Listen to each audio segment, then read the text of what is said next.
اگر علماء دیوبند مشرک ہوتے تو ہم علماء دیوبند کے وارث بننے کی کوشش کرتے ہیں, ہم بھی قبر پرست ہوتے, ہم بھی قبروں پہ جاتے. سعودی عرب میں ایک عالم نے کتاب لکھی کہ تبلیغی جماعت والے قبر پرست ہیں, اور بہت بڑے عالم ہیں, میں ان کا نام بھی بیان کر سکتا ہوں لیکن فتنے کے علاوہ کچھ بھی نہیں ہوگا. عربی میں کتاب ہے ان کی, میں نے خود پڑھی ہے. بہت بڑے چوٹی کے عالم اور بڑے نیک پرہیزگار. کتاب میں کیا لکھ رہے ہیں؟ تبلیغی جماعت والے کیا ہیں؟ قبر پرست. میں نے کہا اگر کچھ اور کہہ دیتے شاید ہم مان لیتے, شاید امکان تھا. 3 دن کی جماعت میں نکل کے دیکھ لیتے تو پتہ چلتا کہ تبلیغی جماعت والے جتنے قبر پرستی کے خلاف ہیں عملاً اتنا شاید دنیا میں کوئی دوسرا, وہ تو توحید میں اتنا مبالغہ کرتے ہیں کہ جہاں ہونا چاہیے وہاں بھی نہیں ہونے کے قائل. کہتے ہیں اللہ سے سب کچھ ہوتا ہے, دکان سے کچھ بھی نہیں ہوتا. اس چکر میں بعضوں نے دکانوں پہ تالے ڈال کے نکل گئے. یہ وہ تو جہاں سے ہو رہا ہے وہاں سے ہونے کے قائل نہیں ہے, تو جہاں قبر سے نہیں ہو رہا وہاں سے ہونے کے کہاں سے قائل ہوں گے. لیکن کیا ہے, فتنہ پرست لوگوں نے علماء دیوبند کی کتابوں کو سے تروڑ مروڑ کے چیزیں نکال نکول کے ایسا ملغوبہ بنا کے عرب علماء کے سامنے پیش کیا کہ وہ بھی کنفیوژن کا شکار ہوئے ہیں. میں نے کہا یہ بزرگ عالم ایک دفعہ ادھر پاکستان یا ہندوستان آ جائے, میں ان کو شب جمعہ میں لے کے جاؤں گا اور کہوں گا ان کا بیان شروع اس سے ہوتا ہے کہ اللہ سے ہوتا ہے, اللہ کے غیر سے نہیں, درمیان میں بھی یہ اور ختم بھی اسی پہ. اور ہم نے تبلیغ میں درجنوں بار دیکھا ہے کہ قبر کے سامنے سجدہ کیے ہوئے لوگوں کو اٹھا کے ان کو قبرستان سے اٹھا کے کہاں لے کر آئے ہیں؟ مسجدوں میں. تو کتابوں کے پروپیگنڈے پہ مت جاؤ, عمل دیکھو ہو کیا رہا ہے, عمل دیکھو ہو کیا رہا ہے. اگر علماء دیوبند قبر پرست ہوتے تو میں بھی کیا ہوتا. مجھے تو جو قبرستان جتنا جانا سنت ہے اتنا بھی ہم نہیں جاتے. کبھی کبھار تو جانا چاہیے, آخرت کی زیارت ہوتی ہے, ہمیں تو اتنا بھی ٹائم نہیں ملتا جانے کا. اور الزام کیا لگایا جا رہا ہے؟ اس وقت بر صغیر میں توحید اگر بچی ہوئی ہے تو علماء دیوبند کی وجہ سے, بہت بڑا کردار ہے ان کا اس میں, ورنہ سب مزار پرست ہوتے.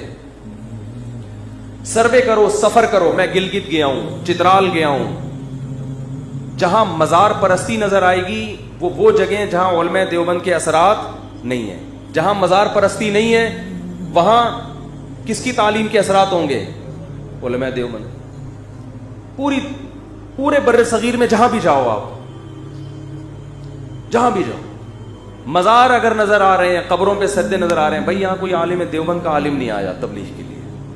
اور جہاں میں گلگت کے ایسے دیہاتوں میں گیا جہاں ایک بالش سے اونچی قبر نہیں ہے, سب مٹی کی قبریں, ایک بالش سے اونچی کوئی قبر نہیں, بڑے بڑے قبر. میں حیران, یار تم گاؤں دیہات کے لوگ, تمہیں اتنا شور, تو سلسلہ جا کے کہاں ملے گا؟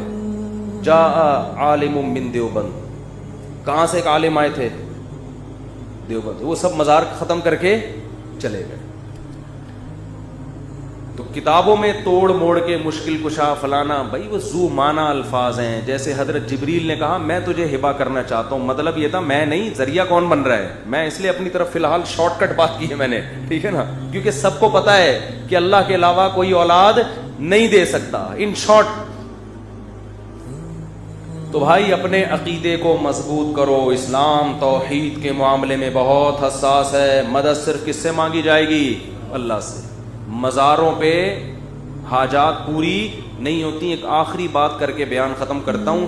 ایک صاحب جن کا آدھا دھڑ فالج زدہ تھا, آدھا دھڑ ہی ہوتا ہے فالج میں, مجھے کہنے لگے کہ میں دعائیں مانگ مانگ کے تھک گیا, میرا فالج ٹھیک نہیں ہو رہا. مجھے کسی نے کہا ہے فلاں بابے کے مزار پہ جاؤ تو وہاں جا کے دعا مانگو تو یہ دھڑ کیا ہو جائے گا, ٹھیک ہے. میں نے کہا جس بابا کی قبر پہ جا رہے ہو آپ کا آدھا دھڑ کام نہیں کر رہا, ان کے دونوں دھڑ کام, تبھی تو قبر میں گئے ہیں. میں نے کہا اگر ان کے دونوں دھڑ میں سے آدھا دھڑ دور کی بات ایک آنکھ بھی کام کر رہی ہوتی نا, مثال کے طور پر آپ کسی بزرگ کا انتقال ہو گیا, آپ نہلا رہے ہیں, ہمارا اسٹائل ہی یہ بات کرنے کا نا. جب میں نے اس کو کہا تو ہنسنے لگا وہ. میں نے کہا جس کے پاس جا رہے اس کے دونوں دھڑ کام نہیں کر رہے بھائی. تو میں نے کہا اگر پھٹے پہ ان بزرگ کو جب نہلانے کے لیے لٹایا تھا ان کا آدھا دھڑ کام کرنے لگتا, تو جو نہلانے والے ان کے دونوں دھڑ کام نہیں کرتے, مر جاتے وہ خوف سے. کسی بھی مذہبی تنظیم کو بدنام کرنے کا انہوں نے پوری بلی تبلیغ جماعت پہ ڈال دی ہے, اور سب کو پتہ ہے وہ کون لوگ ہیں. میں ایسی باتیں نہیں کرنا چاہ رہا کہ جس سے ملک میں مزید فرقہ واریت پھیلے اور ایک دوسرے پہ الزامات ہم لگانا شروع کر دیں. دنیا کی ایک واحد جماعت ہے جو فرقہ واریت کے لیبل سے پاک ہے, جس کے طرز عمل میں آپ کو طنز نہیں ملے گا, جس میں فرقہ واریت نہیں ملے گی, جس میں کوئی تشدد نہیں ملے گا. تبھی پوری دنیا میں بآسانی تبلیغ والوں کو ویزا مل جاتا ہے اور بآسانی وہ جا سکتے ہیں. اس کی وجہ یہ ہے کہ ایک ہمارے پاس دنیا کو دکھانے کے لیے واحد ایک جماعت ہے جو اسلام کا ایک ہم بتاتے ہیں کہ دیکھو یہ ہے اسلام, یہ ہے اسلام کا اصل تعارف. تو ایک ایسی جماعت جس نے آج تک گورنمنٹ کے کسی لاء کے خلاف مخالفت نہیں کی ہے, کسی کے مزاحم نہیں بنے ہیں, تو بہت افسوس کے ساتھ کہنا پڑتا ہے کہ اس جماعت کو مسلسل طعن و تشنیع کا ہدف بنایا جا رہا ہے. جماعت سے اللہ نے بہت کام لیا ہے. آج میں اگر اللہ مجھ سے کوئی ٹوٹا پھوٹا کام لے رہا ہے تو یہ اس میں بنیادی کردار تبلیغ جماعت کا ہے. آپ جتنے بھی دیندار لوگ دیکھیں گے, میں نہیں کہتا کہ 100%, لیکن آج اگر آپ کو لوگوں کی داڑیاں نظر آ رہی ہیں, آج لوگ آپ کو نماز پڑھتے ہوئے نظر آ رہے ہیں, تو کہیں نہ کہیں لنک اس کا تبلیغ سے جا کے نکلے گا. اکثریت کی بات میں کر رہا ہوں. تو ہمارے پاس پوری دنیا کو دکھانے کے لیے ایک ہی ہے جس پر ہم فخر کر سکتے ہیں, تو ہمیں اس جماعت کو اس طرح طعن و تشنیع کا نشانہ نہیں بنانا چاہیے. دین کی بات پھیلانا صدقہ جاریہ ہے. ثواب کی نیت سے ویڈیو کو شیئر ضرور کیجیے. جزاک اللہ.